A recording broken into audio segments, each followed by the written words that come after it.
সমস্ত জুমেতেই কিন্তু আমাদের পুরো প্রায় 600-700 জনকে নিয়ে মিটিং হচ্ছে।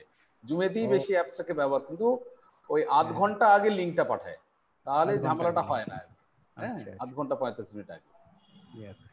আমাদের স্টুডেন্টরা জয়েন করছে। Ma'am now live, ma'am now we are live.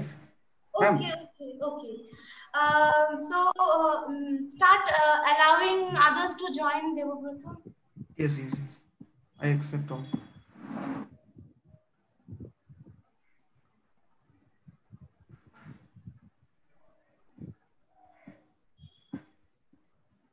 ছাত্র স্যার, আমি আপনাকে কো-হোস্ট করে দিলাম, প্রিন্সিপাল স্যার এবং ছাত্র sir. Okay.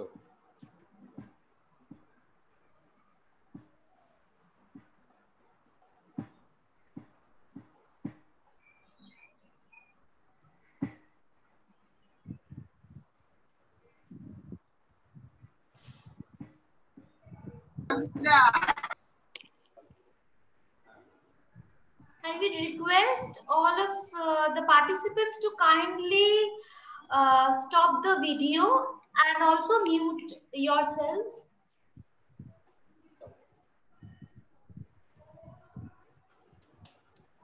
Good morning, ma'am.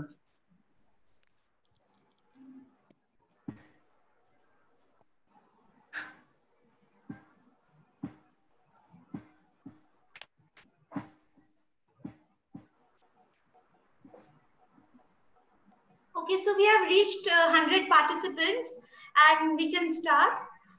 Very good morning to all of you, and welcome you all to this webinar on titled From Cities to Glaciers.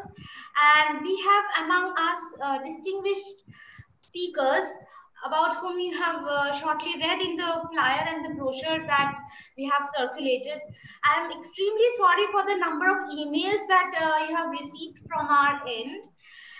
Because of some technical problems, we could not do it over Google Meet, and I have learned that yes, definitely I'm experiencing as well that Zoom is a better platform from my own experience.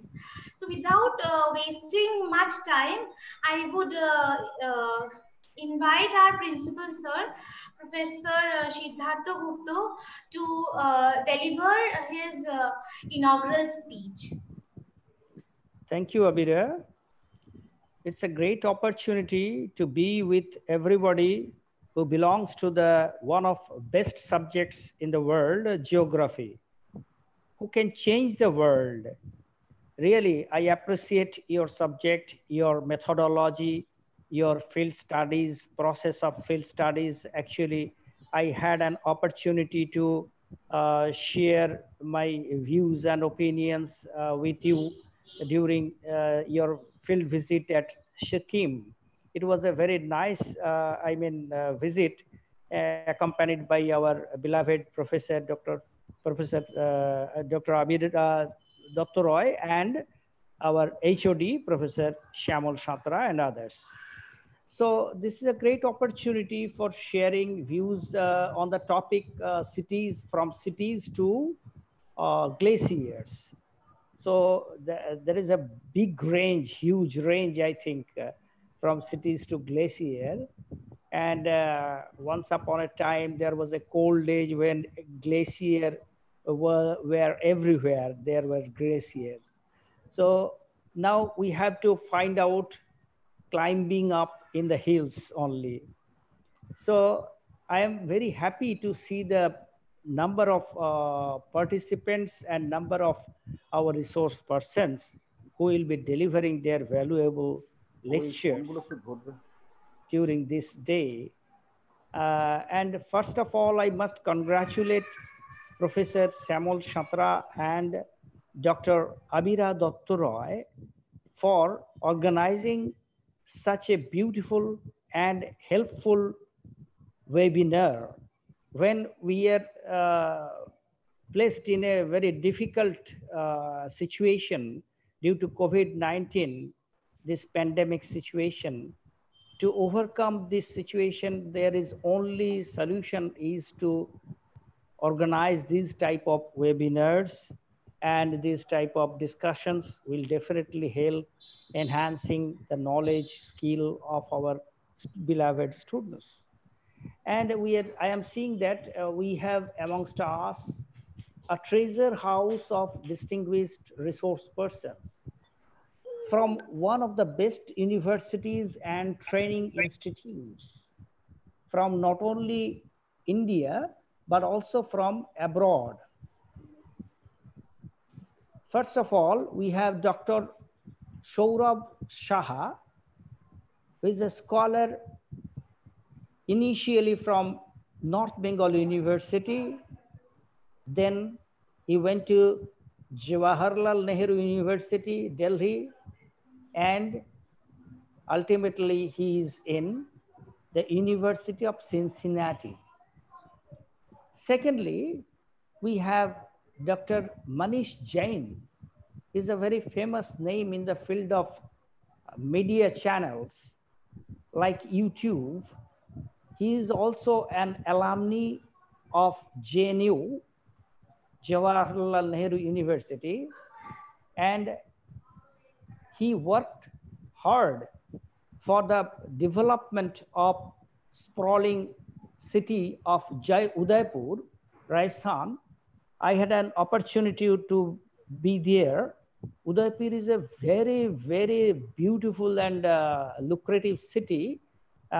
You should go at least once there in Rajasthan. So entire Rajasthan is a very huge. You have to take at least 2 to 3 weeks to visit.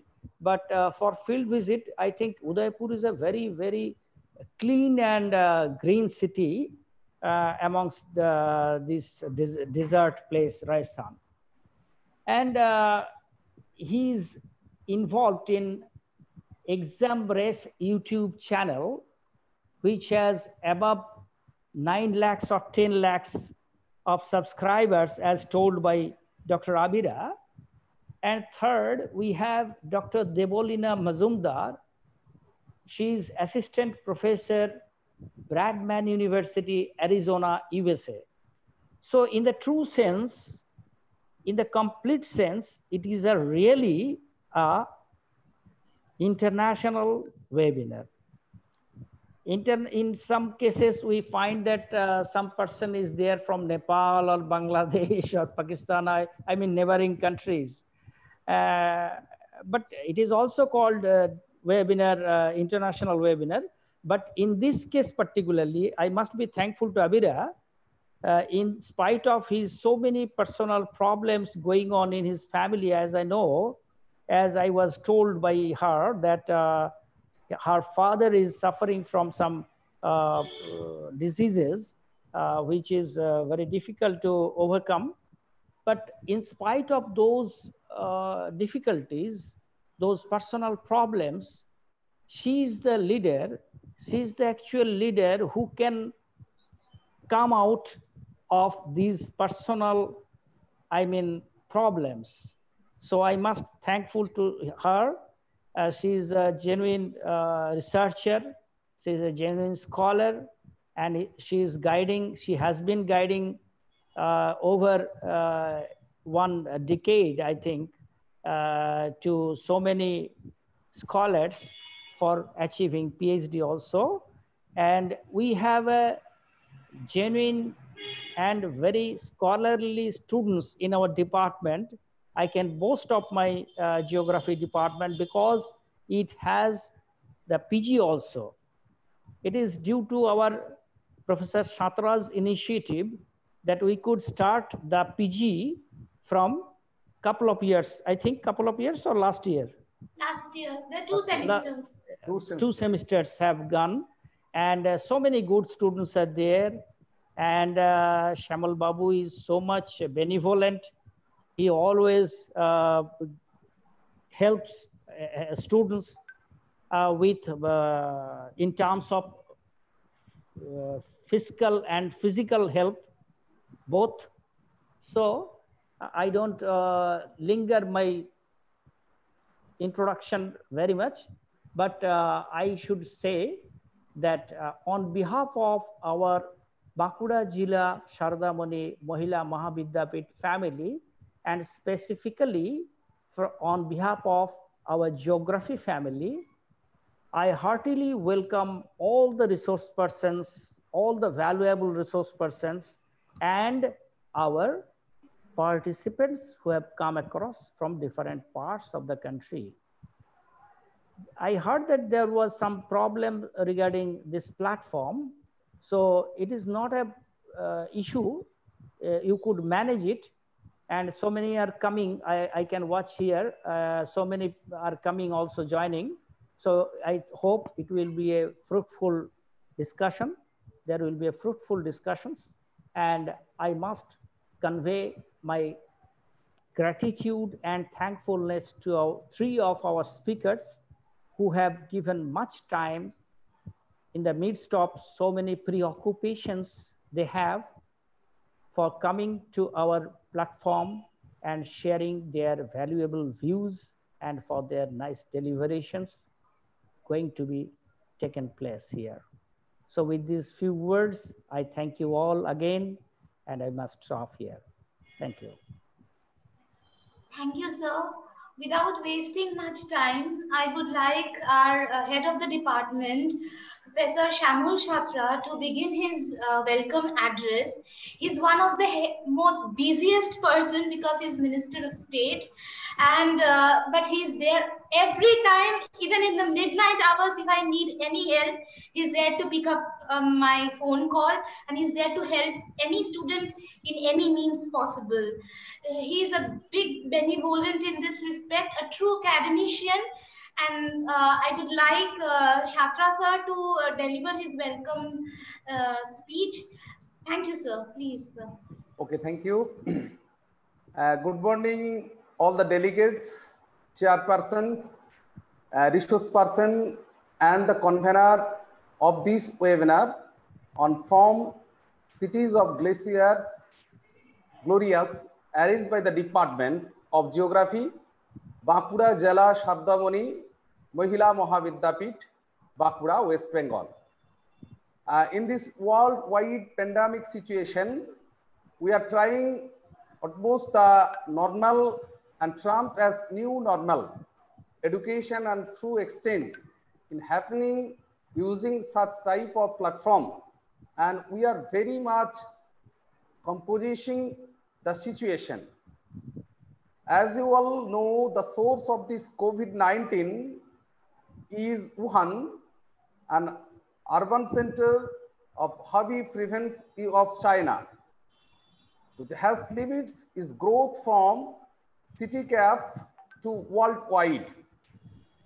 It has transmitted worldwide in a very short span of time. Mass transit, white movement make this transmission as fast as China has a rapid rail transit and connected globally with huge number of flight of movement. Here today, I will speak some fact about the transmission of COVID-19 from Wuhan, China to rest of the world. On 26 January 2020, WHO confirmed and announced high risks of novel coronavirus as epidemic in China, and where rest of the world to be prepared from misuse the nature of sort of this virus infected type of systematic fever. On 25 January 2020, China has confirmed 2032 confirmed case along with 42 deaths by novel coronavirus. In fact, mostly refuted from Wuhan city. Heavy preferences fear China. The China government has already suspended of any travel movement by lockdown the city on 23 January 2020 and suspended all sort of traffic movement by air, train, bus, and ferry taking city closure area. But the discussion has been taken by government was too late, as by the novel coronavirus infected is already transmitted in different parts of PR China and also in the different countries of the world like South Korea, 19 January 2020, Japan, 20 January 2020, United States, 20 January 2020, Singapore, 22 January, Hong Kong, 22 January 2020, Thailand, 23 January, Australia, 24 January 2020, and Germany, 26 January 2020. Very instantly, when most the developed countries have been repeated their first case within 20 January 2020 to 10th February 2020, except Egypt, Nigeria, and Algeria. Other countries of African continent remain claim in this pandemic place. This episode is highly correlated with the Chinese Great Migration during the January, February, when near about 415 million people are moving towards PR China to celebrate their Lunar New Year. One megacity of Habib Province, instantly determined as the source point of novel coronavirus, as 44 suspended cases has been reported within 3 January 2020, and out of which 11 are very critical. Within 1 week of 3 January 2020, there were 41 confirmed cases has been admitted in Wuhan City Hospital. When the 20th day of January 2020 come, the incidence of spread out in a steady way of Spring Festival and largest human migration has already been took place within PR China. From the date source, it has been found that 470 number of population has already been fly during 30 December 2019 and 22 January 2020, the day before lockdown of Wuhan city, which make a great threat of government level. Previous year, air traffic movement date also confirmed the huge migration took place during this spring festival time. Risk analysis also confirmed that higher the movement this period, and of the number of affected cases, lockdown process somehow makes to stoppage around the quantities of Wuhan city through the message of already has been took place in country as well as the world, in this world. Wuhan and several cities of Habib Province have shut down all types of inbound and outbound transportation on 23rd January 2020.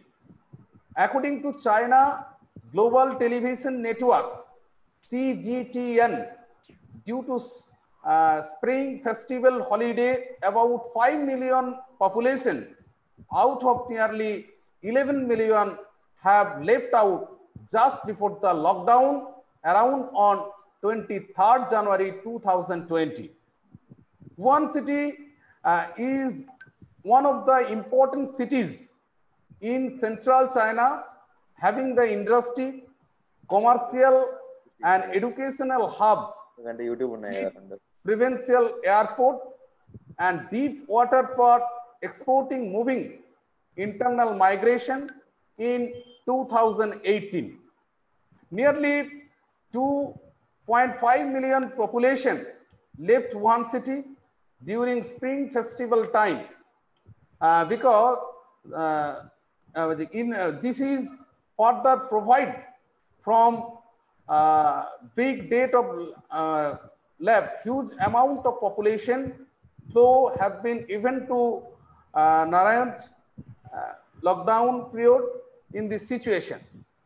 As a result, many of the people who left Wuhan returned to their hometown, especially the above cities, the area described the during spring festival, a large number of floating population movement is taking its course, which is starting 2 weeks before the New Year event. The result of this transmission has been experienced by nearly 215 countries worldwide. Is how a city can sugar the transmission of rest of this world.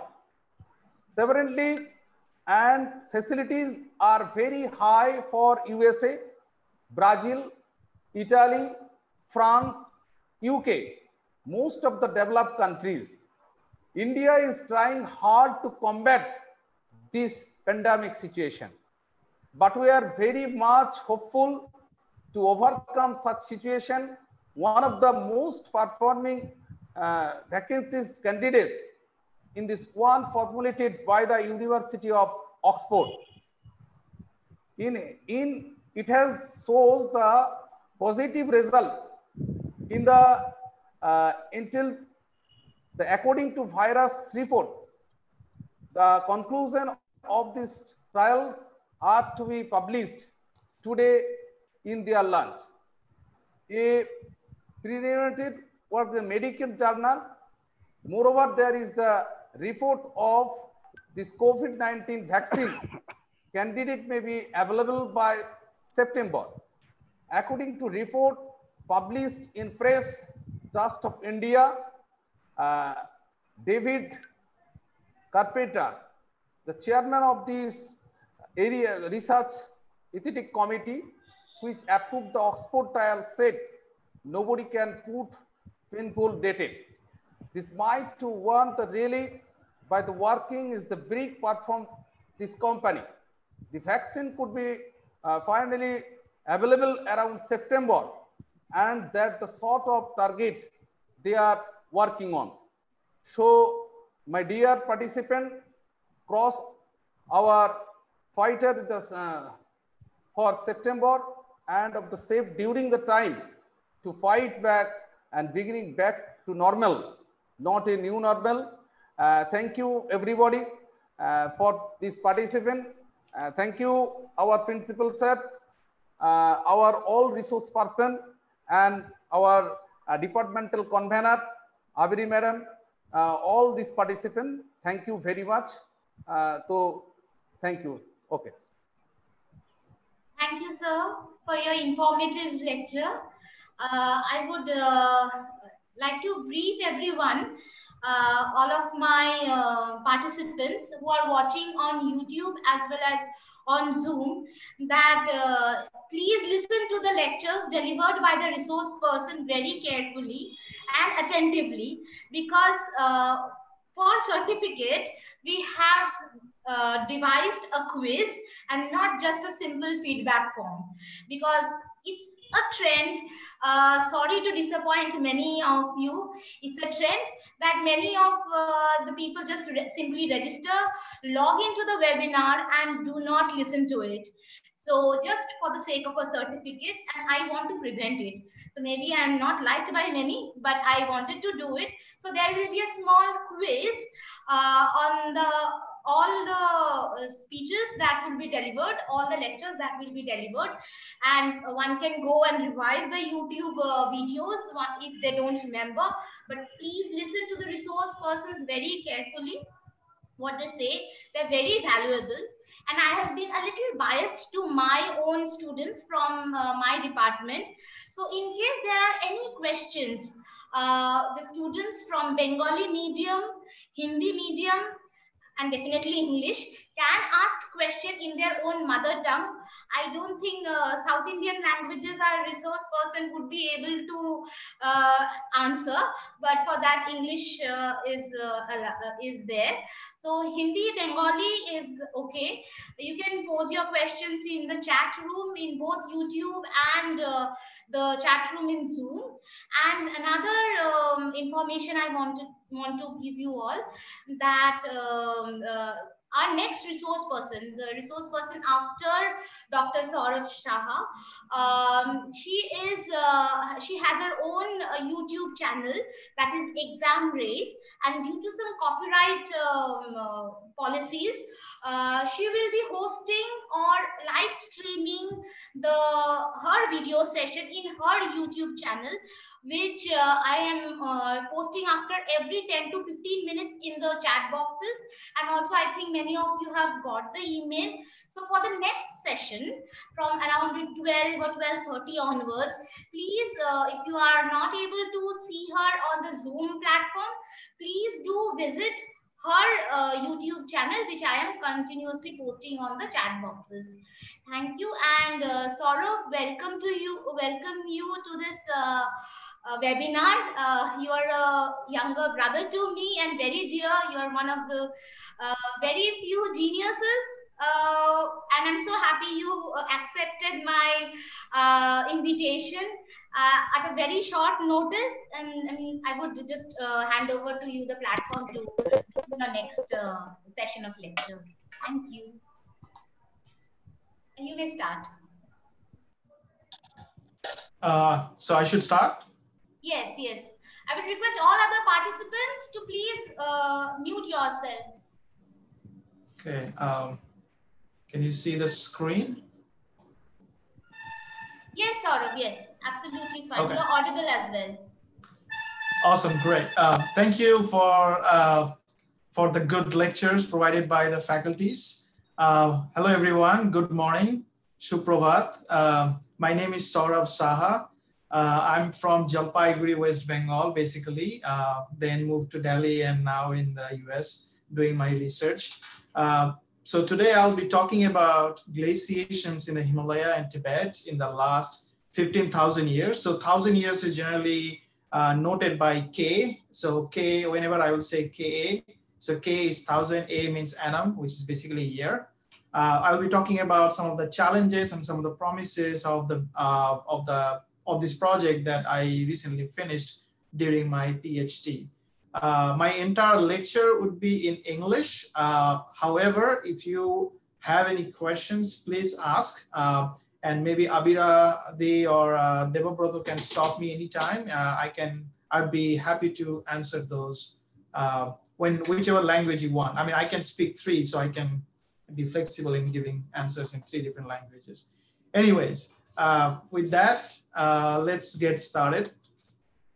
So because many of the audience here are students who may or may not know much about glacial geology, I thought to start with some basic concepts so that it makes clear to you what I'm talking about and how we are going to address these issues. So this is the background picture is a picture of the Mount Everest, and this is the glaciers. One thing, can you guys see my cursor rotating on the screen? Maybe someone can just say. Yes. Okay, great. So this is a glacier, it's called Lhotse Nup Glacier. The glacier has a sort of like amphitheater shaped accumulation zone. It's called glacial cirque. Accumulation is zone, basically you have accumulation of snow, and yearly basis you have net accumulation. In other terms, the net accumulation means you have some accumulation and some melting. Accumulation you can think of during the winter, and melting you can think of during the summer, but overall you get net accumulation. That's what's happening over this upstream section of the glacier, or upglacial section of this glacier. Down the glacier you have this area where you have net ablation. In other words, you have more melting in a yearly basis, then you have accumulation. So these two zones are distinct from each other in terms of how they operate. And they're also important in terms of maintaining the health of a glacier. So if you have more accumulation, you can think of that there's a net accumulation increasing in the ablation zone. So overall, the glacial would grow in time, which generally happens in the colder period of time. In layman words, think about ice ages. When you talk about ice ages, it's colder, more snow, net accumulation is happening. That's why the glacier is growing, similar to the ice sheets. Whereas if you have warmer time, for example, at present, you have warmer temperature causing melt in glaciers. So you have net ablation, and that causes the glacier to shrink or recede over time. Same thing with ice sheets as well.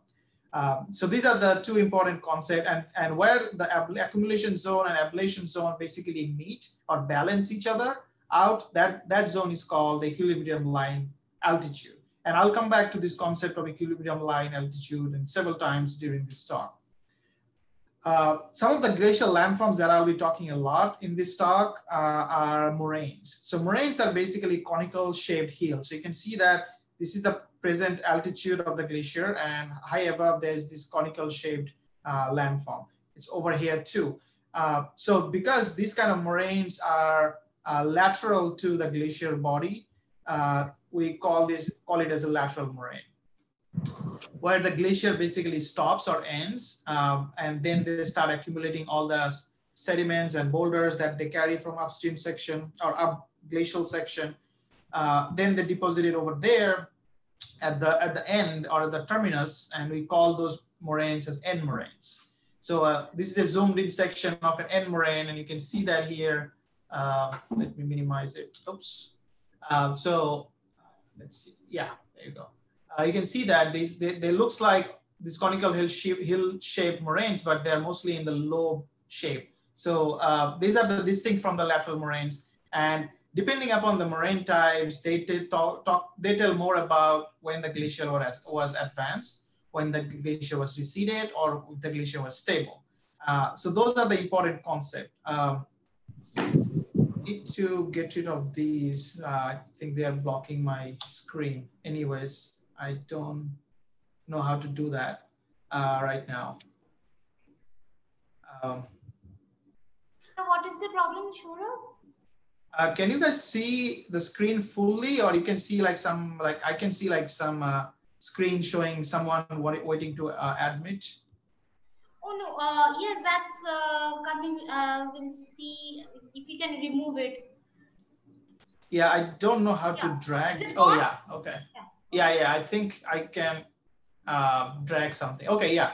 So you can see that. So there's two more concepts that I want to, or one more concept I want to say. Whenever we talk about glaciers, glaciers is a moving body of ice. So any moving body of ice that has multi-year net accumulation of snow is basically defined as glacier. So this one is a glacier, but a chunk of ice over here that is not moving is not a glacier.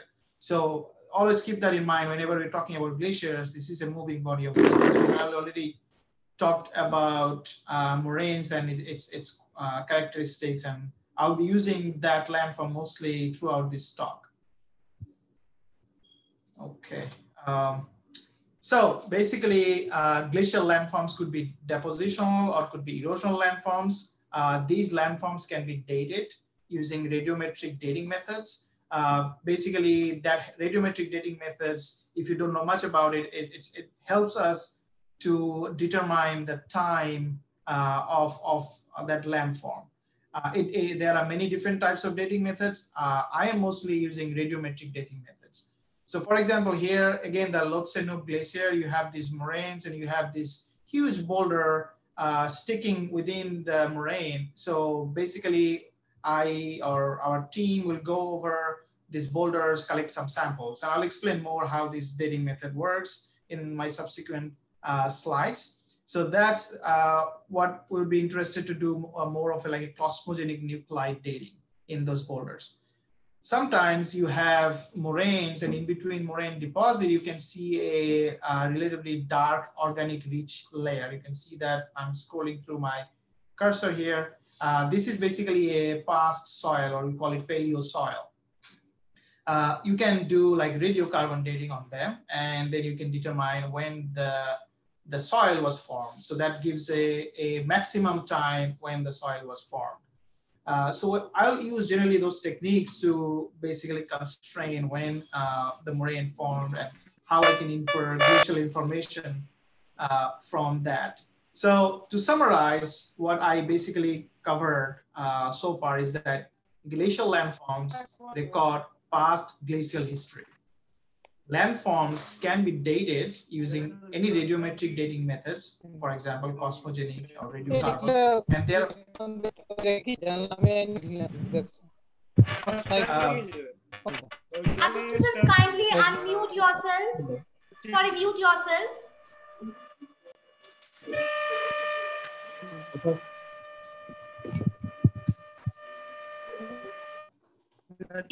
Kindly mute all the participants. I'm now clear, ma'am. Please continue.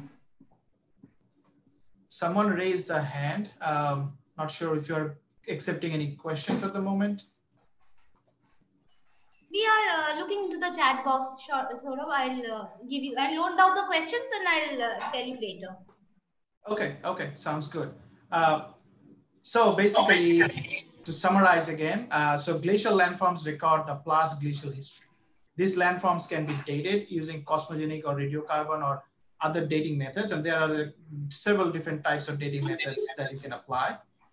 The timing or the dates of these landforms help us constrain the timing of past glaciation, meaning when glacial advance or remained stagnant for a while or retreated.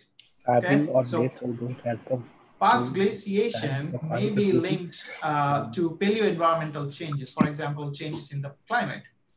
And we can use these past glacial information as an analog for future climate change. And that's this project is all about. Okay? The motivation for this project started due to a couple of misinformation and controversies that actually raised in the early years, starting from 2007. So IPCC, which is the Intergovernmental Panel on Climate Change, came out in 2007, and they infamously quoted that the Himalayan glaciers will be disappeared by 2035. Now they retracted that code just because it was based on faulty information. In response to that, Indian glaciologists came out and they proposed that many of the large Himalayan glaciers today are responding to climate shifts that has taken place 6,000 or 15,000 years ago. While both of the concepts both of the codes are wrong, and I can explain to you why. One is based on, the IPCC report was based on limited studies. The other report is based on only a few glaciers looking at a scale that's basically extend from 100,000 years or more. So they were talking about changes and glacial response at the time scale of 6,000 or 15,000 years.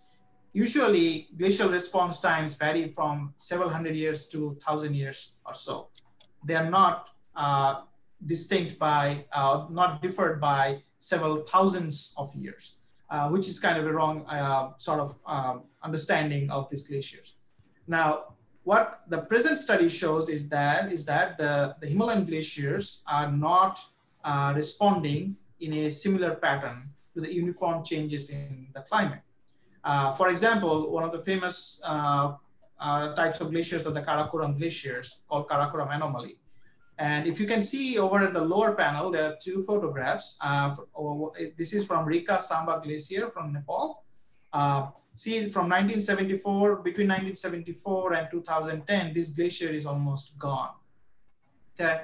Now look into the right side panel. This is the Kichak Kumdan Glacier from Karakoram.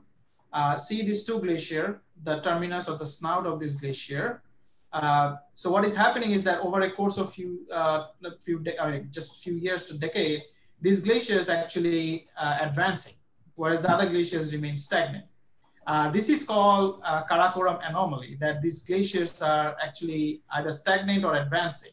Now, these glaciers advance because of glacial surge, which is a different concept. But overall, what it shows is that not all glaciers in the Himalayas are responding in a similar fashion, even though there has been uniform increase in temperature. Now, a few studies that came out in 2015 and 16 concluded also that the Himalayan glaciers or Himalayan glacial advances are probably out of phase with the glacial advances experienced throughout the Northern Hemisphere. Now, this is a critical point they made, because if the Himalayan glaciers are not going to respond in a similar fashion, then we need to know what's going to happen in the next 100 years or so. Few other research gaps that I wanted to point it out are like limited. So basically, most of the studies either looked at the catchment scale glacial response. So you look into small glacial catchments and basically looked into the catchment scale glacial response. Other studies looked at the region-specific response, but those region-specific response are not robust, and especially for the Holocene timescale. So we don't know so Holocene, basically we're talking about last 11,000 years. I can see someone is drawing on my screen. I don't know, I don't have any, okay, that's gone, great. Let me recap again. So basically, we don't have Holocene history, good Holocene glacial history. Holocene is basically the last 11.7 thousand years. Since my talk is mostly about late Pleistocene and Holocene, so we're talking about mostly that period of time. There are other issues of that, and that's the issues with the dating. So basically, there's a problem with inheritance, and I'll explain more about what we mean by inheritance. There's also a major problem across all the different dating methods is that the large relative error. So many of you who knows about simple statistics, you have a mean and you have a standard deviation. So we generally, when we get an age of something, we get an age, which is basically the mean, and we get 1 sigma or 2 sigma, which is basically the standard deviation. So you can think of a normal distribution graph, you have mean in the middle, and you have sigma distribution on both the sides. So basically, if you have a boulder that has a mean age of 100,000 years with an uncertainty of 10,000 years, the only relative error is only 10%. But if you have a younger boulders that has a relative error that's like, so mean is 5,000 years and relative error or error is 1,000 years, you already got 20% error.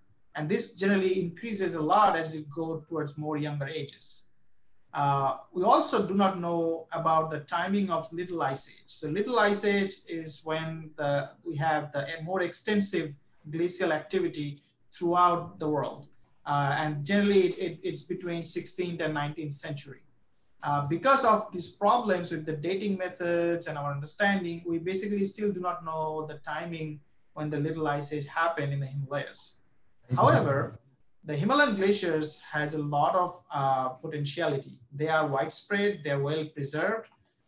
Specific questions at the shorter time scale about their dynamics can be addressed. So we are talking about 1,000 years or less. So just to give you a perspective, when we talk about glaciations, people think about several 100,000 years. So like, for example, the last glacial cycle was 100,000 years, okay? So when we talk about the shorter scale impact, we do not know much about it, but the Holocene glacial history or the glacial history for the last 15,000 years have the potentiality to inform us more about them. And they are basically much more helpful analog for future climate change because we are more interested in what's going to happen in the next 100 years. A study that only addressed glaciation in 100,000 years timescale may not inform us much about what's going to happen in the next 100 years. So with that, I focused my studies in the Himalayas. These are, as you know, tropical high altitude mountains covered by glaciers, and these are called, this area is also called the third pole of our planet Earth. Just to give you a simple sort of description of the tectonics, so you see different mountain ranges. This is a cross section from south to north. You can see the Indo-Gangetic Plain over here. As you crosses these different mountain ranges, you basically crosses the Indian portion of the continent. So basically you have the lower Shivalik or Shivalik over here. You have the main boundary thrust differentiating the lesser Himalaya from the lower Shivalik or the sub-Himalaya. And you have the main central thrust differentiating the higher Himalaya from the lower ones. And you can see that at the higher Himalaya, you have the highest altitude. Now, this is not to the scale, but you can see that in relative scale, it's still the highest elevation. This is part of the Indian continent, and you have then the Tibetan part of, or the Eurasian part of the continent, which is basically Tibetan plateau along the suture zone. Okay, so mostly the average elevation from higher Himalaya and the Tibet is 5,000 years or a little lower than 5,000 years along the Tibet. Now, this is important, and I wanted the reason I wanted to show you is that you have to remember this south to north gradient of altitude, because many of the things that I'll show you or I'll present in my next slides is related to this south to north gradient. The bigger questions that I'm interested in is that how glaciers respond to uniform climate forcing across these different different ranges in the Himalaya and Tibet. So let me first show you the prevailing climate system in this area. So this is a hillshed map, and superimposed on the hillshed map, you have these satellite-derived precipitation map. So anything that shows towards the red, you have much lower precipitation. Anything showing in the blue, you have much higher precipitation. So you can see that in animation, I'm showing that the cloud, or which is basically representing the main climate system. This is monsoon bringing moisture from the Arabian Sea and Bay of Bengal to the origin, the Himalaya and Tibet. You have some moisture coming from the eastern China Sea, and it's mostly influencing the eastern section of the Tibet and part of China. Excuse me. In the winter, you have most of the moisture coming from the Mediterranean Sea by the mid-latitude westerlies, and it's only happening during the winter months. And you have some dry and cold air coming from Siberian high from the north. You can see that most of the precipitation are concentrated over the Himalayan range. And if you just follow the altitude, again, you can see that south to north, most of them are basically sort of covered or blanketed by these high altitude mountains. They have more precipitation over there. When the air mass crosses that elevation and then goes to the other side, you basically create a rain shadow zone because they're depleted of moisture. So as we move further, or as these air masses move further towards the interior of the Tibet, you have less and less rainfall. Now, again, remember the transect that I'm drawing here, south to north, because I'll go back to it a little later. So there's a huge orographic gradient in terms of precipitation and temperature. In this figure, you have, and you have to just orient yourself into a different way. So you have south is showing this way. So south looking at Bay of Bengal, and you are located at the Tibet. So this is north and this is south. This side is Pakistan, and this side is your the China, the eastern China area. So if you orient yourself in that way, you can see that this is a temperature 3D construction, and this is a precipitation 3D construction. All the values are normalized by the maximum. Here again, you have lower latitudes over here. So that means that's close to the equator. So going south, you have there's a increase towards this way, the eastern longitudes. So you can see that there's a strong gradient, both in terms of temperature and precipitation. The temperature is higher towards the south, okay, where you have much higher ranges. As you move further towards the north, the entire origin, mostly the Tibetan sections, become very, very cold. For precipitation, you have much higher precipitations again in the south. As you move further towards inland, the precipitation drops considerably. So you can see that there's a strong climatic gradient, mostly in terms of temperature and precipitation. And these are important because they basically define the characteristics of different glaciers. So what do I mean by that? Let's look into this photograph, the sketch here. So here you have again the different mountain ranges. So you have the Greater Himalaya here, Lesser Himalaya here. moving towards the Tibet. So again, south to north gradient that I draw in my previous slide. You can see that the glaciers over here are much bigger. And as you move towards further inland, the glaciers become smaller and smaller. The glaciers in this area looks more like this. They look a little dirty. They have a lot of boulders, a lot of sediments covering these glacial surfaces. As you move further towards the north, the glaciers becomes more cleaner, or you have more clean ice and less of this debris. These glaciers over south receive most of their precipitation from the monsoon and some from the westerlies. They are warm, they are moist, they are technically called temperate glaciers. They are highly susceptible to changes in the temperature. So they're temperature sensitive glaciers. As you move further towards the north, glaciers become cold based. They are cold and dry, and they are more sensitive to the changes in precipitation. The reason being, one receives more precipitation, so they are more sensitive to the temperature. Another receives less precipitation, so they are more sensitive to the precipitation. So with that, my strategy was to look into different glaciers located at different settings that receive different temperature and precipitation. So these red boxes are the new study areas that I did for this project. And all the yellow ones are the studies that already been published by other people. I generally compile the studies that only used cosmogenic dates in their analysis, largely because the radiocarbon materials or the organic materials are not common in the high altitude glaciated environments. Since the soil formation takes a longer time, they don't have vegetation over there, so you don't have a lot of organic materials. So mostly I focused on the cosmogenic dating for my project, and I'll explain to you how the cosmogenic dating works. All these circles with white and black are the new study areas. I numbered them from 1 to, I think it's 36, 37 valleys. So there are total 73 valleys, glaciated published valleys, and 7 new ones. Again, the background map is all the precipitation gradient showing in the higher resolution. And all the air mass is showing by different arrows. So my study areas, if you look at it, it located one, which is located further south. This is more temperate, warm, moist glaciers. And then gradually I'm moving further towards the inland or north, where the glaciers are more cold based and more sensitive to precipitation. So I'm covering this entire different gradient in my research. Again, for this talk, our focus is to only discuss about last 15,000 years. And there are a couple of geologic time scale that I think could be helpful for students to know. So basically, when we talk about late glacial, anything that's above 11.7 thousand years until 16,000 years, this period is known as the late glacial time.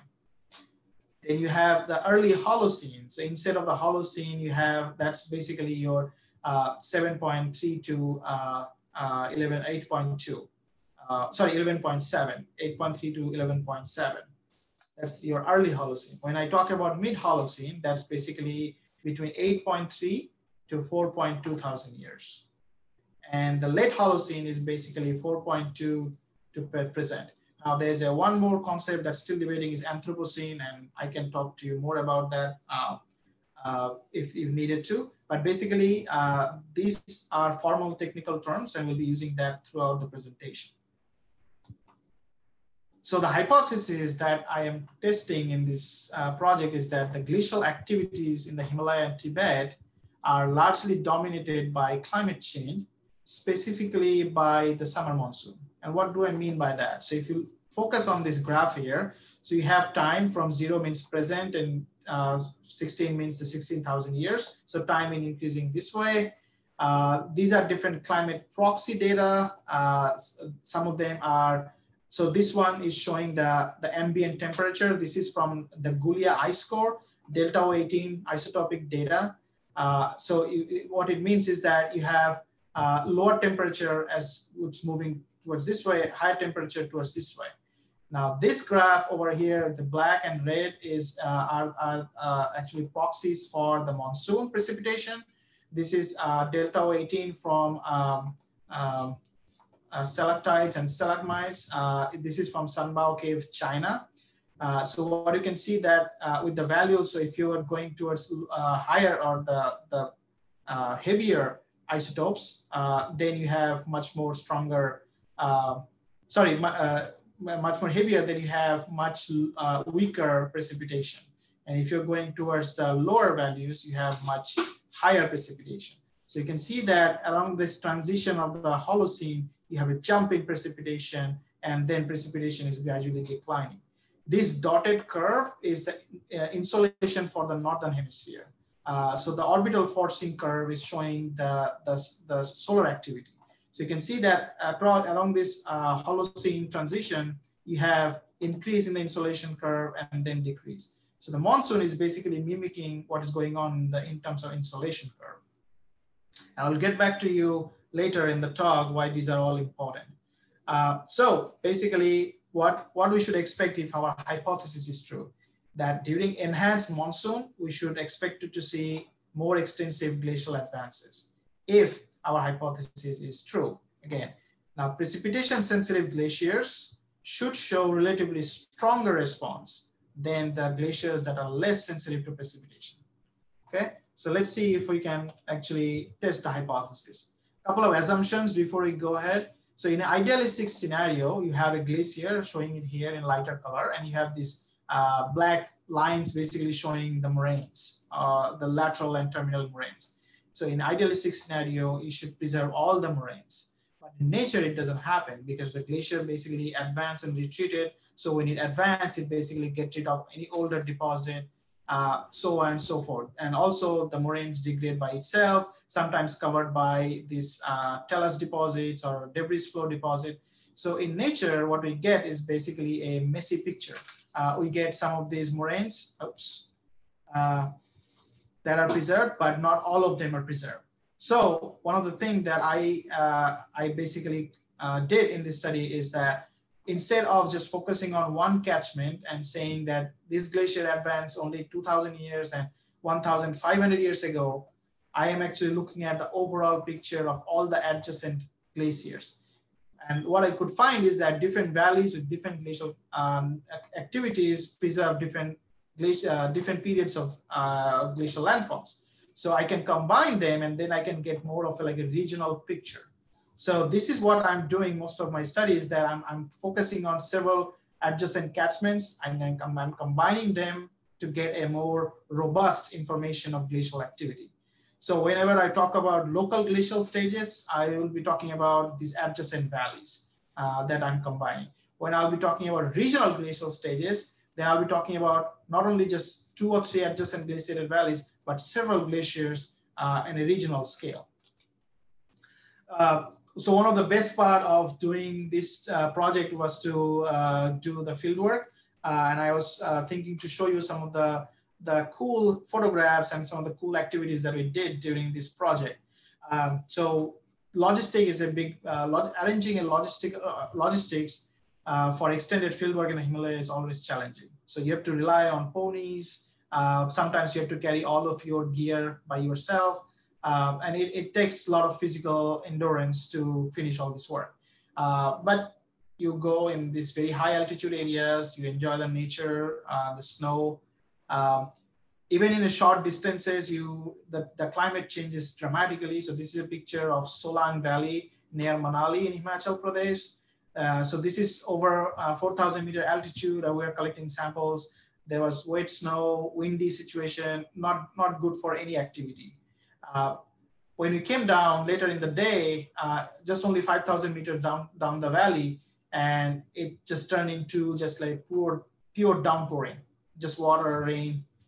So as I can show you here, that this dramatic change in how the mountain climate works. But that's also fun because at the end of the day, when we come back, we have like the best food ever. Sometimes we don't have much funding. So like this trip we did in Hamta Glacier in Lahore, me and my friend basically find these 2 guys. They were coming in the same area. We just jumped into the back of the pickup truck. And it was not fun, but that's how we roll. Then we cross cold streams. Sometimes you have to cross these sharp glacial faces. So this is actually a snout of the Barasigri Glacier. They might sometimes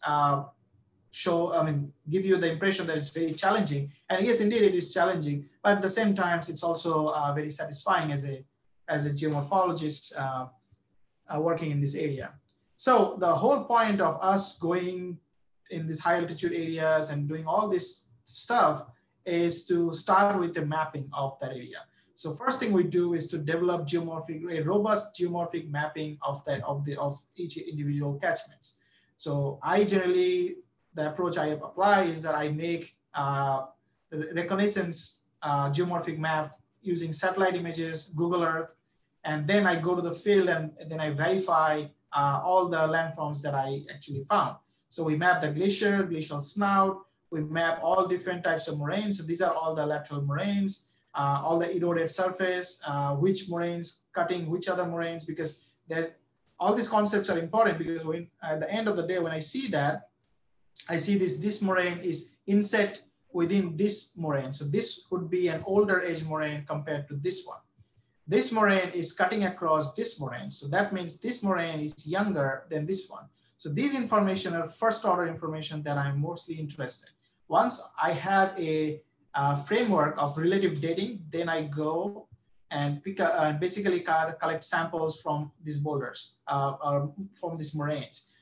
Multiple samples from each individual moraine, depending upon how they are available.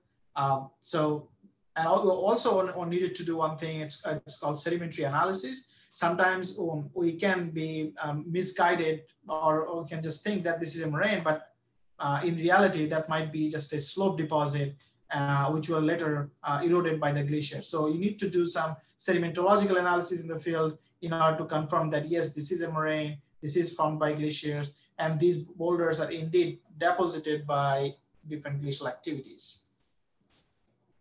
So the dating method that I use, and I mostly use in this talk, is called cosmogenic dating, or in other words, the terrestrial cosmogenic nuclide dating. The way it works is that you have the primary cosmic rays coming from the space. Basically, anytime stars are dying, nebula activity is going, they're releasing high energy cosmic rays. These cosmic rays then bombard the atmosphere, and these primary cosmic rays are so high energy that they basically, it's like a bullet that goes through the magnetic field, and then basically have a second shower of cosmic rays. They basically bombard with the atmosphere or the molecules that basically create a nuclear reaction, and that creates a secondary cosmic rays. So if you are at the surface, whether you are a human or a rock or a boulder, you are receiving these cosmic rays consistently. Okay, so we can measure the concentration of these cosmic rays, and basically these cosmic rays are concentrating in a exposed surface or exposed boulder. In our case, B5. So these cosmic rays are concentrated at a rate. So we know the rate. So if you know the concentration, then we can actually figure out how long that surface is exposed to cosmic rays. One of the main method of nuclear reaction is spallation. So spallation is basically a breakup of bombarded neutrons and protons. So these cosmic rays, when they're bombarding these molecules here at the surface, they're concentrating they're transform into different neutrons and protons and creating different isotopes. For example, beryllium-10 is one of the isotopes that often form in many minerals. And the minerals that we are mostly interested in is called quartz, SiO2. Quartz is everywhere, it's more stable, and they're accumulating this beryllium-10 as long as they're exposed to the cosmic rays. And you can see that it's a depth-dependent factor. So as you can see at the surface, you have very high spallation going on. Whereas as you go down, the spallation basically decreases, or we call attenuated. So we basically collect samples from the surface because that's the most representative of how long the sample has exposed to the cosmic rays. And we plug it into this simple equation. It's basically N10 is nuclide concentration. So we measure how much nuclide concentration is there. we know the production rate. We measure it in a different ways that I would be interested to talk more about it if you're interested. And we also know the decay constant. So these cosmic rays are also decay over a period of time. So once we plug in all these things, we can basically get what we call the time component, which is shown here by T. So you can just rearrange the equation to get the T or the time. In a glacial settings, how it works is that, so you have a upper bedrock wall, right? So you have the glacier, this is the cirque, and the glaciers coming. This is showing in gray, the entire glacier. So all the boulders here are basically dislodged from the bedrock by frost cracking, all the periglacial processes. They are then entrained within these glaciers. Some of these boulders are coming from the bottom or the bedrock or the depth. These boulders are then eventually in the accumulation zone, they're eventually transported to the ablation zone. And in terms of, these are called supraglacial transportation because these are on top of the glaciers. These boulders transported eventually. While they transport, they basically rotate, get eroded, broken down. And what we basically assume is that during this process of transportation, either through supraglacial processes or subglacial processes, which is through the bed and glacial interface, these boulders actually either completely eroded or have not seen the cosmic rays before. So what does it mean that when these boulders get deposited in moraine, so this is showing a moraine here, these are then basically freshly accumulating the cosmic rays. So then I can just come here, collect the samples from the surface, and this exposure date of these boulders or several boulders from this moraine would gives us a minimum age when the glacier was there. So see how it works. So more time the boulders have spent, the more the beryllium concentration and more the older the age. So for younger ones, I should expect much lower concentration of beryllium-10. And a couple more technical concepts. So again, I mentioned equilibrium line altitude. So you have accumulation zone and you have start of the ablation zone. While you have balance, you have equilibrium line altitudes or ELA. Now think of these glaciers currently over here, but in the past, the glacier was over here, right? So that means the ELA was also down than what it is present. So we can actually then map out the older glacial extent, and using different methods of ELA, we can basically then estimate the past ELA. So the change from present to the past ELAs basically gives us an idea of glacial extent, or what we call amplitude of glaciation, meaning how far glaciers have traveled. Now, we can also do a length measurement, but I'll explain to you why length measurements are often misleading, whereas ELA or delta ELA, which is again present minus the past, is more useful to understand the extent of glaciation. So now I'm introducing you two parameters. One is the timing of these landforms, and second one is the extent of this glacial advance, okay? Now, the problems with the cosmogenic dating specifically is several. So you have these boulders of bedrock already exposed to the cosmic rays, right? So they're accumulating cosmic nuclides over a period of time before entrained in the glacial system. So longer the stay, the longer the concentration, which we call inherited concentration or inheritance. Now, this is not a problem for boulders that's coming from the bed glacial interface or subglacial zone. But for other glaciers where we have, or for upper glaciers, the supraglacial surface processes, you should expect to have some of the concentration already inbuilt within these boulders. Now, I told you that our assumption is that these boulders, when they are rotated and transported in the glacial system, get eroded enough that anything that accumulated at the surface is almost gone. So they are almost freshly getting the cosmic rays. But if that doesn't happen, if the boulders are transported without getting eroded, then ultimately they have an older concentration from the bedrock and newer concentration from the time they were exposed. So in that case, the inheritance would give us a overestimate of the age. Now there are different ways we can also get underestimate of the age. For example, if you have a weathering or erosion, you can see that the rocks here is broken down. So if you're broken down, then surface concentration is gone. So ultimately you're losing the concentration. So it will give you a younger age. Similarly, if you have a moraine that looks like a conical shaped hill, and it has some boulders. So when these boulders are in between the moraine, it's shielded from the cosmic rays. So it's not receiving any cosmic rays at this depth, right? But over time, what happens is the moraine degraded, it becomes conical to rounded hill. So these boulders then actually exhumed to the surface, and then they start receiving cosmic rays. So if someone is not much careful about it, they will get an age which should be much younger. So these are the two ways you can even get younger ages, exhumation and erosion. Now, for 15,000 years moraines, these two problems are really, really negligible. So we can basically deny or completely disregard these two ways of getting younger ages. But inheritance is a huge problem.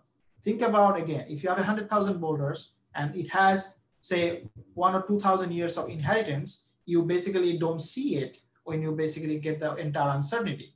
But if you have 1,000 boulders, 1,000 years boulders, and if the boulder has an inheritance of 300 to 500 years already, you are estimating an age of 1.5 thousand years. So it's already offset a lot. So that is a big problem with the current dating methods. So that was one of the things that I tried to address in this project. So we basically go in the field, we find the best possible tabular shaped boulders that has not been fractured, eroded, or any way, shape, and form weathered. They are more stable. We collect a bunch of samples from a bunch of these moraines, and we basically get the ages for that landform. In terms of amplitude, I already explained that we use those landforms to get the map of the glacier. So for example, here, the lighter color is the present glacier of the Gangotri, present glacial map of the Gangotri Glacier. This is the current ELA. And in the past, based on the moraine stratigraphy, the glacier was over here, then over here, then over here, and over here, and so on. So we can then use these maps and estimate the ELA change. So we can not only get the timing, but also the extent of these glaciers at different point of time. We can also use the medial flow length of the glacier. And I'm cautioning again that using the length in its rudimentary form could be misleading, and I'll explain to you in the next slide why. Whereas ELA doesn't have all those problems. Another thing you should also take into note are the hypsometry of the glacier. So hypsometry is basically your altitude versus area. So here the area is normalized. So what it means is that it basically shows that if you have a larger area concentration at different altitudes, so with different ELAs, the glacial behavior would be very distinct. So for example, this glacier over here has a very different ELA compared to this tributary glaciers. So their response is likely to be different. So we also take into account the changes in the hypsometry. For all these glaciated valleys, including the new ones, I also estimated the change of the length. And so here you have the length change showing in the y-axis, in the x-axis, different numbers. So these numbers are different glaciated valleys. And what you can see here is that the blue one is the present length, and the diamond here is showing the past length of the glacier. Now, if you're simply using the length, it is misleading because it depends on the size of the glacier, types of the glaciers, or thermal properties, or either it's a cold-based glaciers or temperate glaciers. It also depends on the glacial hypsometry, slope, like how steep is the slope of where the glacier is flowing. Also subglacial processes, because some glaciers has more of like a subglacial streams. They allow the glaciers to move faster than the other glaciers. So all these factors, and also the microclimate, they impact the length. So length by itself is not a good proxy for estimating the extent of glaciation. So we are focusing mostly on the equilibrium line altitude, or ELA, for the entire project. So this is the Gangotri glaciated valley. So I have, let me go back again. So I showed you that there are several glaciated valleys that I studied, but I'm mostly focusing on Gangotri over here, just because we don't have much time to go over all the details. So this is one of the largest glaciers in the Himalayas, 32 kilometer long, and most of you know that this is the source of the Ganges. For these glaciated valleys, we already have very good data set for the older glaciations, but we do not know much about the younger glaciation or younger glacial history, younger than 5,000 years. So I was interested to look into more about what is going on in the younger times, because that is more important for the health of this glacier and for the overall project. So first thing, again, we identified different moraines. We mapped them out. We know the relative ages. So this one is younger than this one. We collected samples and then we processed the samples. We also know that some of these moraines are actually historical moraines. What historical means is basically that older explorer, the Geological Society of India explorer, they went in this Gangotri Glacier in the past. They demarcated them in their notebooks. So we know that the age of some of these landforms. So that is important because I talked about inheritance, right? So since we already know the exact age or roughly the exact age of these moraines, we can collect boulders from these moraines and basically see that compared to this age, what's the age difference we get in our cosmetic nuclide dating. And that difference would tell us how much inheritance each individual moraines could have. And that could tell us more about whether we are actually getting the good signal or we're getting some wrong signal. Okay, so with that, so now again, I'm plotting here all the ages. The ages are in 1,000 years. As you can see that this younger moraine, 1935, I got ages of 200 years almost consistently. So this means that this has a little bit of inheritance, but considering the uncertainty, this inheritance is negligible in geologically speaking. We got other moraines similar. So 1780, we got a moraine boulders 200 to 300 years, except one outlier. All the ages are pretty consistent in most of the other studies, as other areas as well. So what this tells us that this technique does work. It gives us consistent ages that has an inheritance of only 50 to 100 years in the maximum case scenario. So that is not bad because sometimes we can get an inheritance of several hundreds of thousands of years, which is not the case for these kind of glaciers. That was interesting to at the start of the project because we had a much robust glacial retreat or advanced history. So basically what it shows is that you have a glacier that advanced over this period of time in 500 years ago, so remained stagnant. Then basically after that, the glacier retreated, remained stagnant from these moraines, retreated, remained stagnant from these moraines. And ever since, it's just continuously retreating in the last 100 years or so. If I plot this in a cross-sectional way, so this is the cirque at the top, and this is the down valley section. All these are location of different moraines. And as you can see that, and these are ages. So this is older age, 6,000 years, and you're going more towards the present. So you can see that consistently the ages are getting younger, which is what we expect. All these lines are equilibrium lines. So this is the mean with the uncertainty of 1 sigma. So this is the present equilibrium line. This was in the past. So it's going like this way.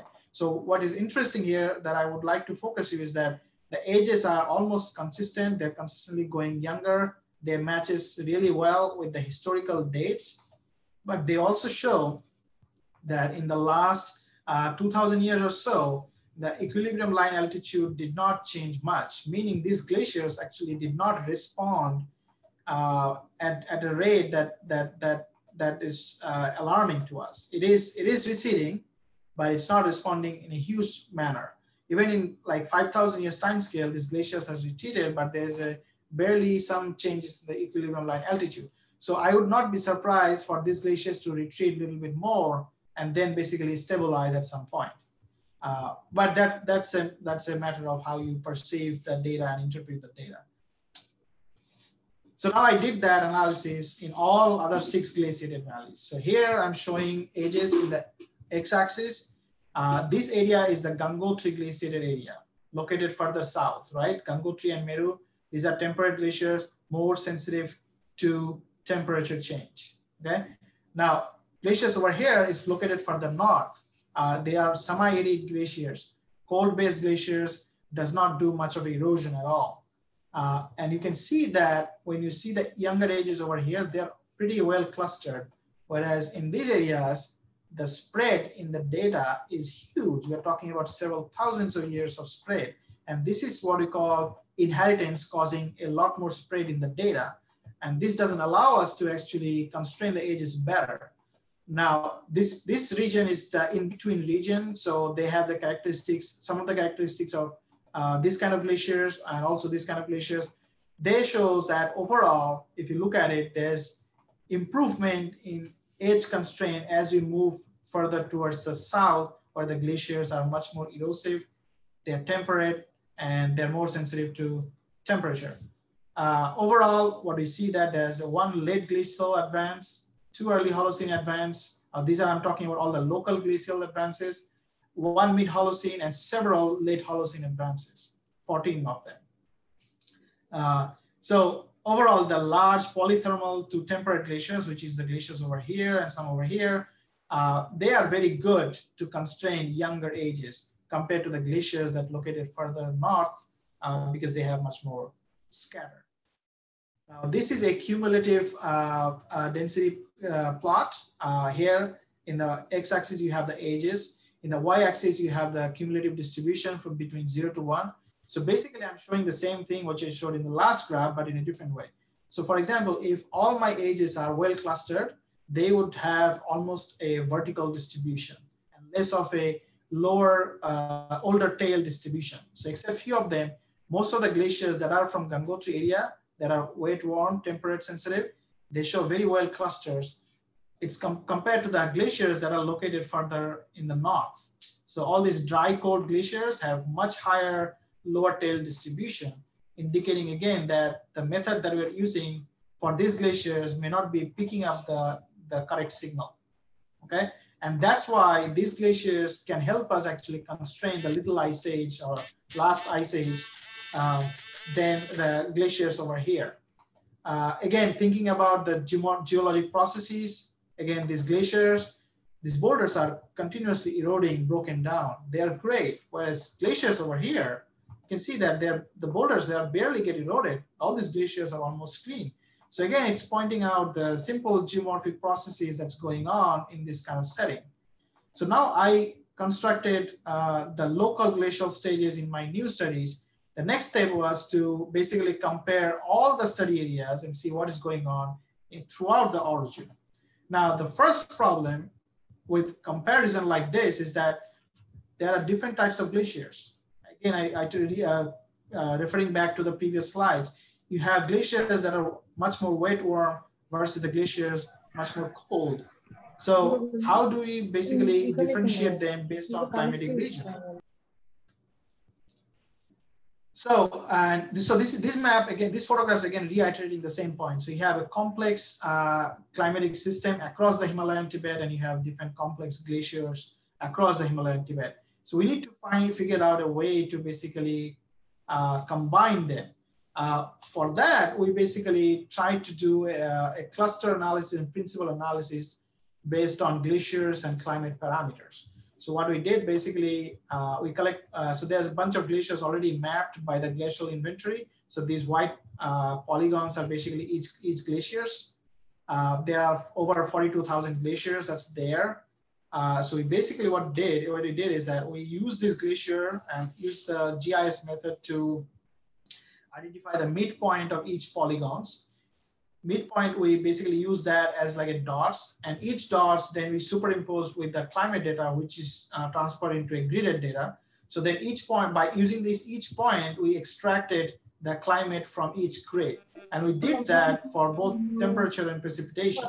And we use all these different 9 parameters, climate parameters, to get an idea of how, for example, this glacier has different temperature and precipitation characteristics. And then we applied what we call the cluster analysis and principal component analysis. The way cluster analysis works is that it basically uses Euclidean distance between 2 data points. So for example, if a glacier has -10° annual temperature compared to a glacier that has -15° annual temperature, the Euclidean distance between them is higher compared to the glaciers that has like say -11.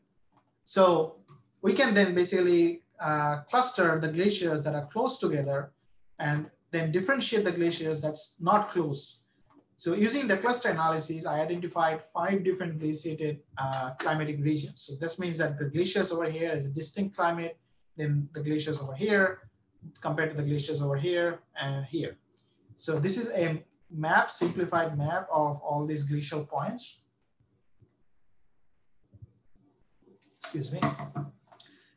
So you can see that this area, which is located much more interior of the Tibet, much drier climate, is distinct from the glaciers that are in blue, because this area still receives more precipitation than these ones. So there's a climatic gradient that we already explained or already showed that based on the different ranges of the Himalaya.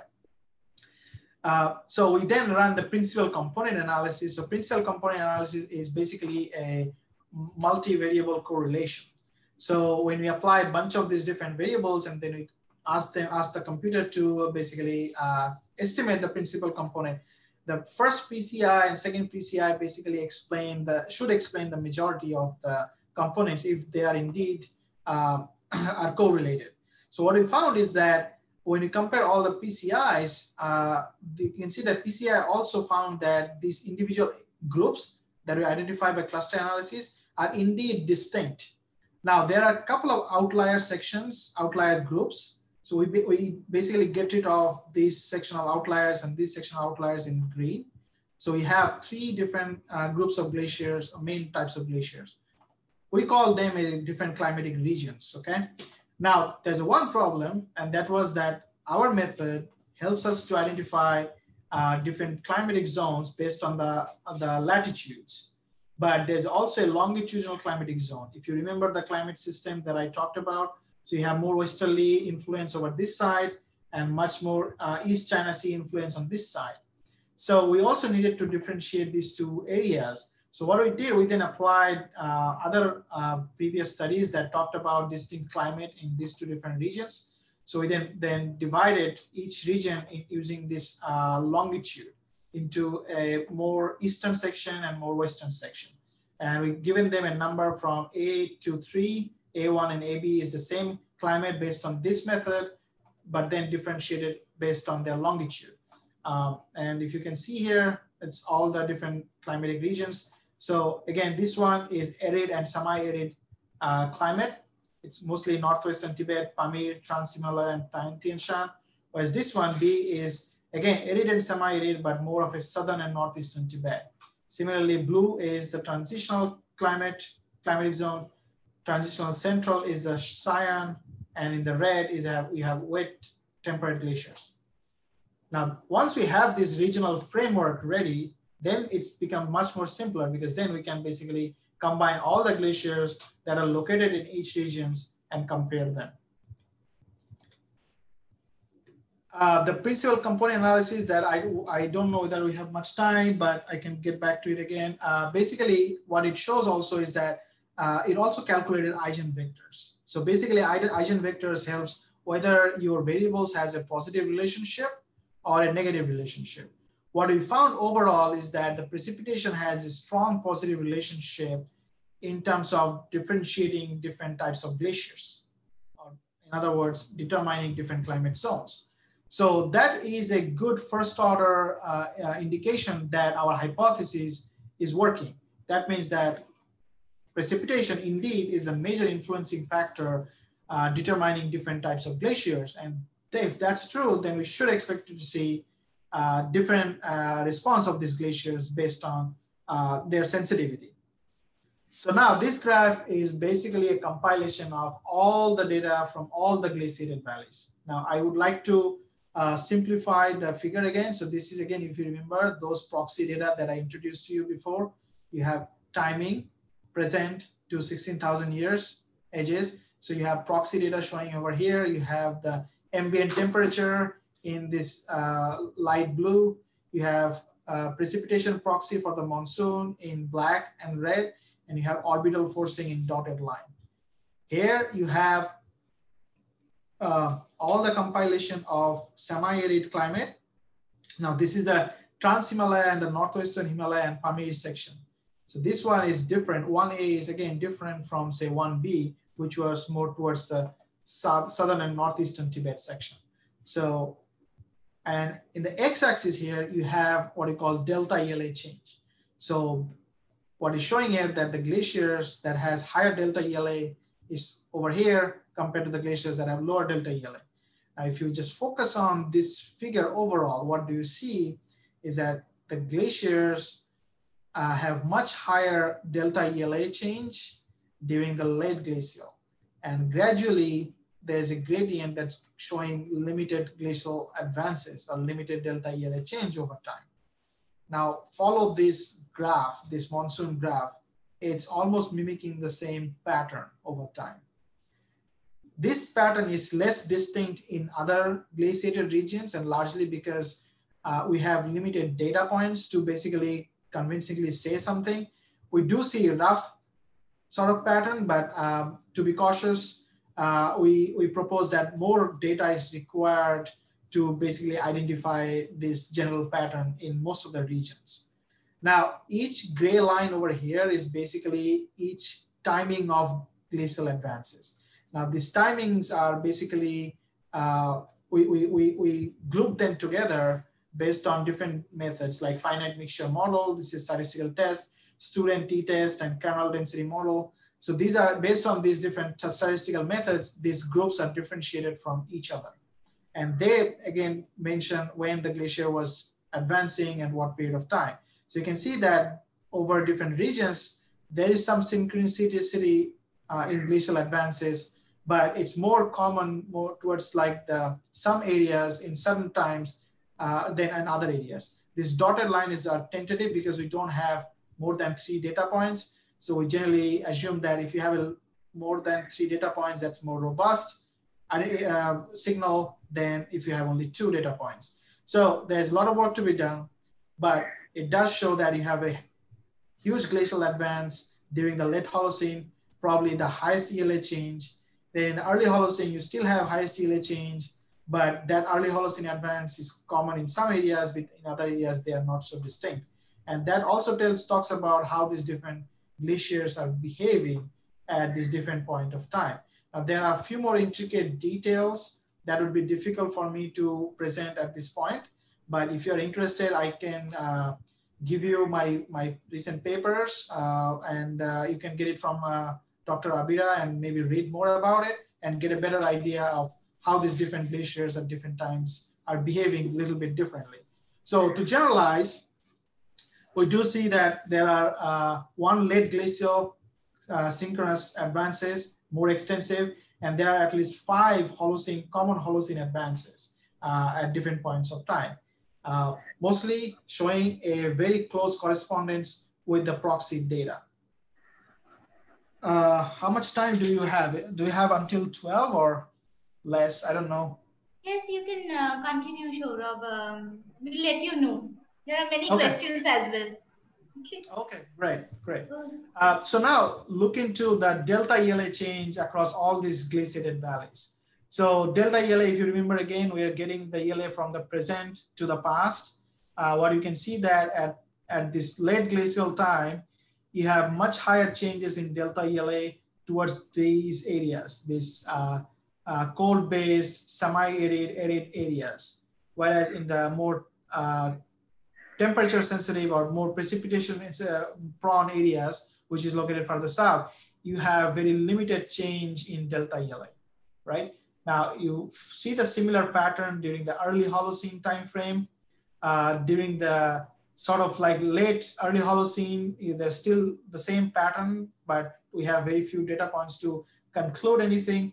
In the mid Holocene, you see that there's a little bit of change in the pattern, that the southern glaciers, again, these are more temperature sensitive glaciers, having much higher delta ELA change compared to the glaciers located further in the north.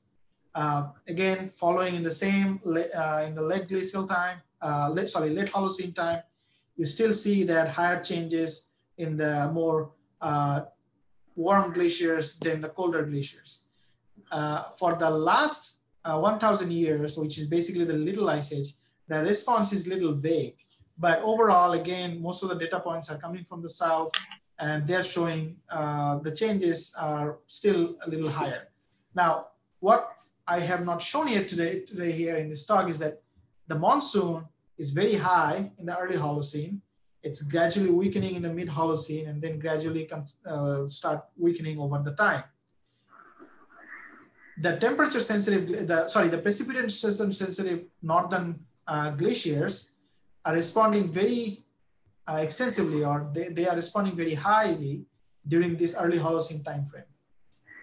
In the mid Holocene, when the monsoon is weaker, we have some of the colder climate, mostly induced by the westerlies. Remember, the westerlies bringing moisture from the Mediterranean Sea. So the westerly is actually much more stronger during the mid Holocene. And what we can see is that during that point of time, the westerly doesn't bring a lot of moisture. It brings a lot of snow. So the temperature sensitive glaciers are responding much higher, sorry about that, than the glaciers that are not so sensitive to temperature because they already live in colder temperature. So we do see a strong indication of not only delta ELA change with overall time frame, which is regulated by monsoon, but also a different response to different climatic systems based on which climatic zone this glacier reside. Okay, so these two are very important findings that we can get. Now, I told you that we cannot use the length directly to infer anything about glaciers because they could be misleading.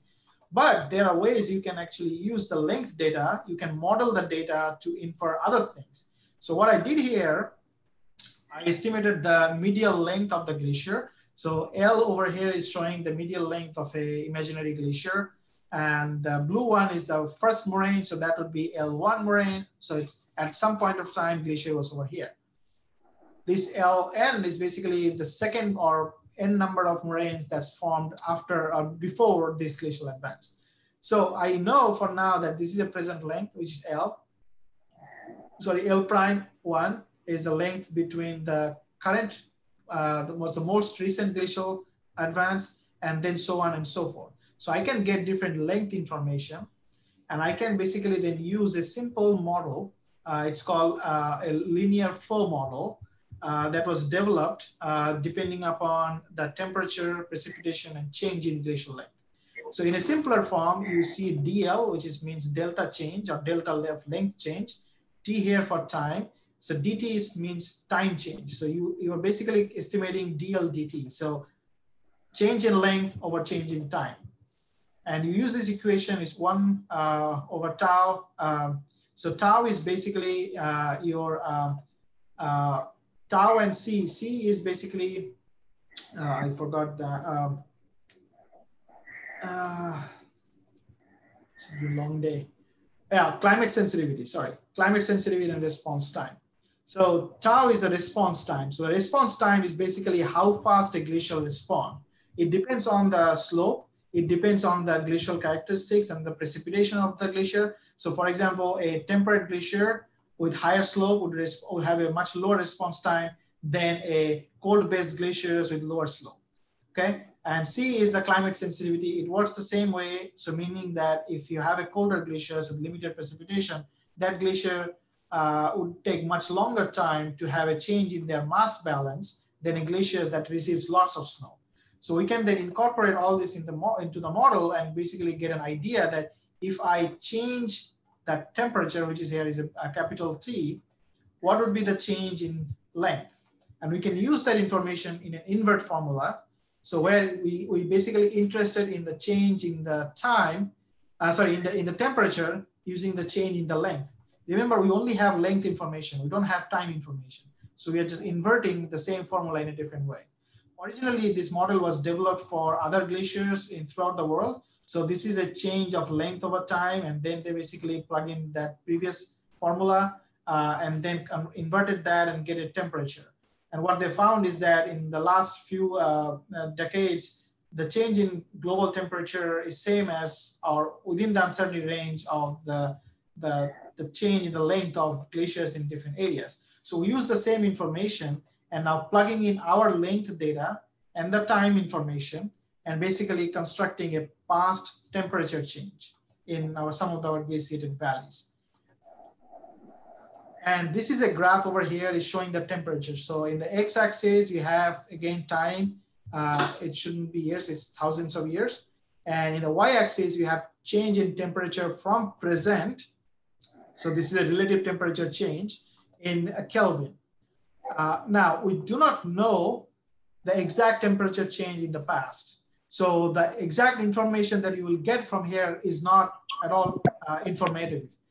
But what is informative is the change in temperature over time, so which is delta T, meaning that delta T, if you look into group A with glaciers that are more arid and semi-arid versus glaciers, which is wet warm, is here in group 3, you can see the change in temperature is much lower for this glacier than this glacier over here.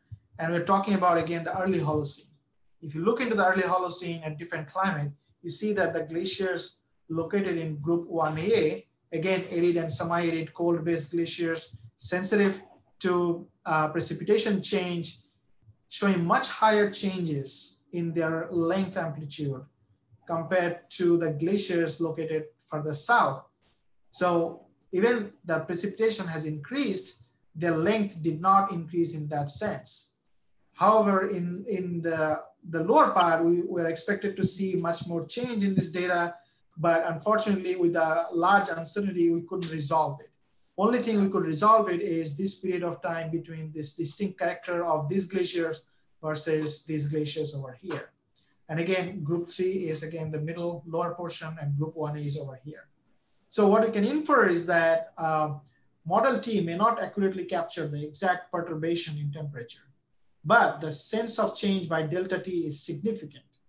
The mid-Holocene changes over here may not be all derived by changes in temperature. Although our model simplifies the temperature because it uses a constant precipitation value to estimate the parameters like climate sensitivity and response time, that uses a p-value, which is precipitation value. If we change the precipitation value, then you don't have to increase the temperature, or in other words, decrease the temperature. You just increase the precipitation value and you will still would be able to see the similar change.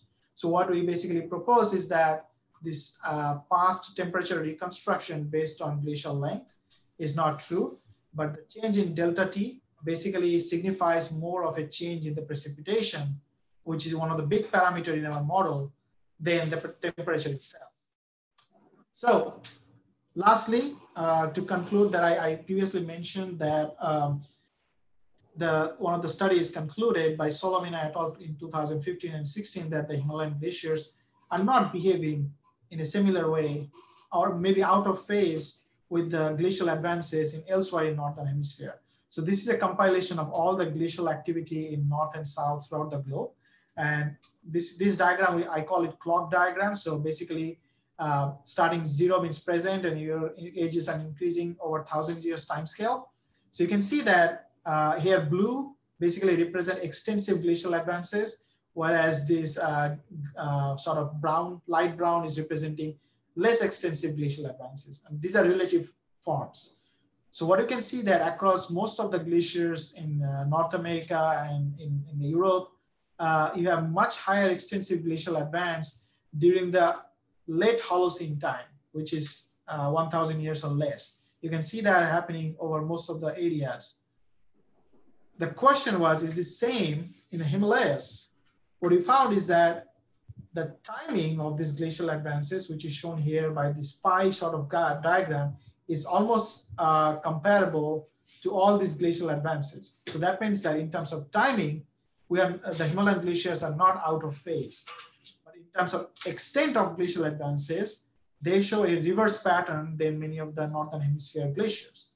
And that largely because of the prevailing climate system in this area. So basically, in a broader scale, you have orbital forcing, which is basically modulated by solar activities. Whenever you have higher temperature, your intertropical convergence zone basically move further north because the landmass get heated up. So ITCZ move further north. As the ITCZ move further north, that basically creates a lot more difference between the landmass and the ocean, so stronger monsoon. More stronger monsoon, you get much higher precipitation, you get more glacial advance. On the other hand, when you have the the change in the ITCC or the weakening of the ITCC when ITCC moving south, monsoon weakens, you have some glacial advance largely because of the changes in the North Atlantic and the Mediterranean region.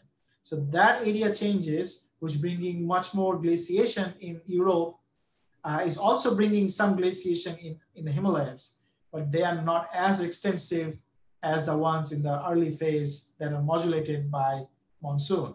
So overall, what we could conclude is that there's a strong influence of monsoon in terms of not only the timing, but extents of these glaciers. However, they are also influenced by westerlies in the later part, but westerly seems to have more of a subdued, limited response than the monsoon.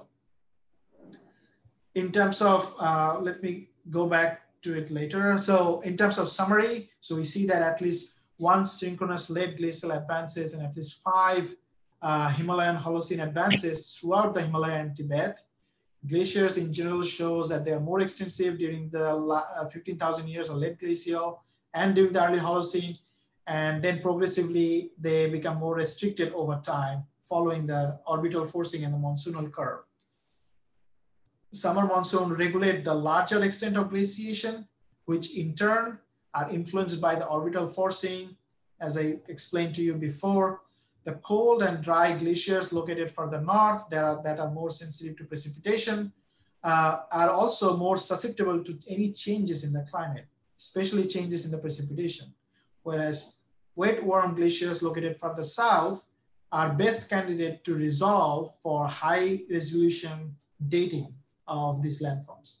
So there's a couple of things that we covered. Ultimately, what we actually can see is that there's a huge potentiality of Holocene glaciation. So this graph is basically a bar graph showing time axis over here, and these color codes are different periods of glacial advances for the last 10,000 years. This is from Owen and Dortch, and as you can see that although there are some similarity in some sort of glacial advances, but regionally there is no consistent pattern for the older Holocene, older than Holocene glacial advances.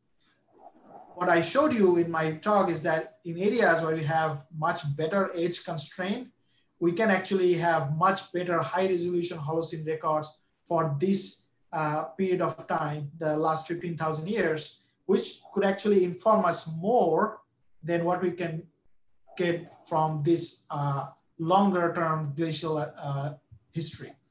So that shows that the Holocene glacial records indeed can be used as an analog for future climate change because they have the ability to tell us more about glacial dynamics modulated by climate forcing. There are still many unanswered questions that I'm trying to resolve, like what the role hypsometry plays in modulating intra-regional variation in glaciers. So that are some of the points that I did not basically address here is that within each climatic region, there are still some variations, and they could be explained by changes in the hypsometry. So my larger goal is to develop a robust numeric model that basically take into account all these factors to help us better project how this glacier will behave in the future. Now to compare and resolve whether the quaternary glaciation was synchronous across the origin or what causes their variation apart from the preservation of moraines. So basically, there are still a lot of unanswered questions. As you can see in my previous slides that I have very good data for one region to tell us more, but I still lack data points in other areas. So I need more data points, or we need as a community more data points to resolve all these issues. Lastly, what's the role of mid-latitude westerlies plays in driving glacial advances? Now remember, I told you that most of the northern glaciers are sensitive to precipitation change. Unfortunately, most of the data points are also coming from these glaciers. So our results are biased towards the more precipitation sensitive glaciers. So we basically overinterpret sometimes that these glaciers are indeed only monsoon influenced.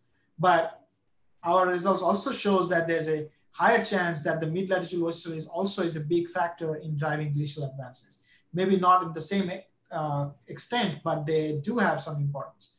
So if we can use more of these southern glaciers that are very useful for Holocene, then we might get much better idea about the role of mid-latitude westerlies and not just monsoon. And lastly, I would like to thank my funding agencies. These agencies funded all the field work and the logistics during the entire project and some sample cost. My collaborators, my PhD advisor, Lewis Owen, my friend Elizabeth and Orr, you might have seen her in some of the photographs, and Mark Caffey helped us mostly with the sample costs in their lab. And also University of Cincinnati provide us the geochronology lab to do all these dating measurements. And computation has been done using the Ohio supercomputing systems.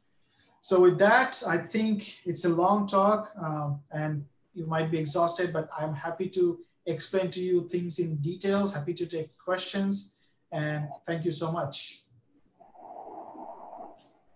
Thank you, Saurabh. It has been a really enlightening lecture, especially for my students from graduation or post-graduation who are not exposed to the level of research that can go on. So many of the participants has been putting questions at around 20 questions noted down. So I'll ask you some of the ones that have been repeated. Some of the participants are asking that the lockdown effect has caused a lot of positive impacts on the environment, like cleansing of rivers and the minimization of the air pollution. So do you think it will be having an effect on the glaciers as well, a positive impact on it? So the short answer is yes and no. So the yes, because any carbon footprint is bad for these glaciers at the moment, because we're basically giving more carbon by using more of a vehicle and other things, where we're burning the fossil fuels. The more carbon dioxide and carbon monoxide and methane are in the atmosphere, it contributes to increase in temperature. So definitely, if you reduce that, it would have an impact. Now, glaciers are not impacted by just by annual variation. So I told you that there's the definition of glacier itself is that there should be a net accumulation over a period of time so that the ice body can start moving by the gravity. So whatever lockdown impact we have, it definitely would reduce some of the carbon footprint, but we might not see it more than just a small annual layer of this glacier. So if we can actually, instead of putting more carbon in the atmosphere, if we can just conserve it, if we can, like using more renewable energy and all, then over a period of 10 years, then we would definitely see a huge impact in the glaciers. At the annual time scale for a few months of lockdown may not have huge impact. It is still better because a river has much lower response time, but a glacier has, as I said several times, a few hundred years to even 1,000 years of response time, depending upon the size of the glacier. So a few months, you shouldn't expect to have huge change. But this is a good time to reevaluate our priorities. Thank you, Saurabh. There is another question from Shushmita Pai. How realistic are simulation of terrestrial carbon storage at the last glacial maximum? So this is something is beyond my expertise, but it depends upon like the kind of studies you're talking about. Remember one thing, that all models are wrong, few are useful. So whenever you're talking about simulation of carbon storage and everything, they are inherently bad because they are based on certain assumptions, because human brains can only resolve or make estimates of certain quantities, if not all quantities. Being said that, there are many models that basically shows a promise. They helps us to understand that what we don't know and what we could not basically understand or observe in our human timescale. So in that context, they are very useful. Are they 100% accurate? nobody would say yes. Are they useful? Yes. So if your question is, you can rely on them, depending upon the study, and good studies has good citations, good impact, then yes, that means that model actually is better. They're predicting things better than the models that are not so good. In a nutshell, it really depends on the study, but they do have a very positive impact in recent research, because earth science is no more a descriptive science. It's not just a geography or geology or environmental science. It's all together, and it's very quantitative. So simulations are a great way to understand things that we cannot understand in our human time scale or with our human organ, basically. Does it answer the questions, I guess? Yes, yes, Saurabh, you are completely right.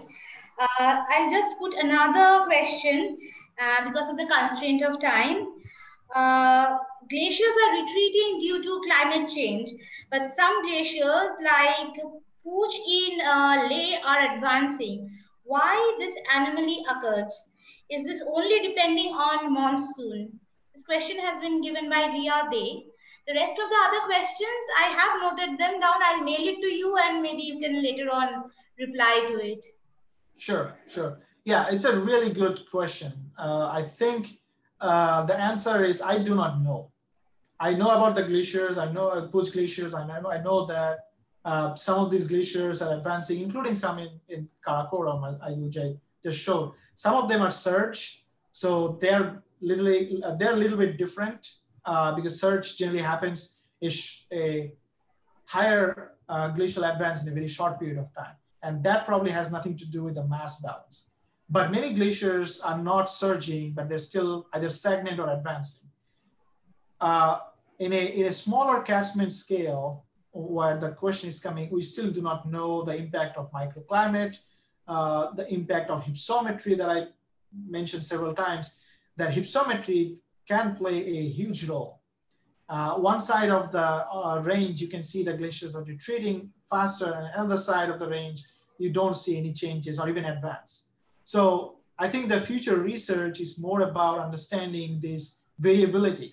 Right now, many of the projects, many of the papers that came out looked more about the recent changes based on the satellite images, and they talked about these variable changes. I think we as a glaciologist or glacial geologist need to go into those areas, not only need to do a catchment specific high resolution studies, but also look into the overall picture in the entire region to get a better understanding.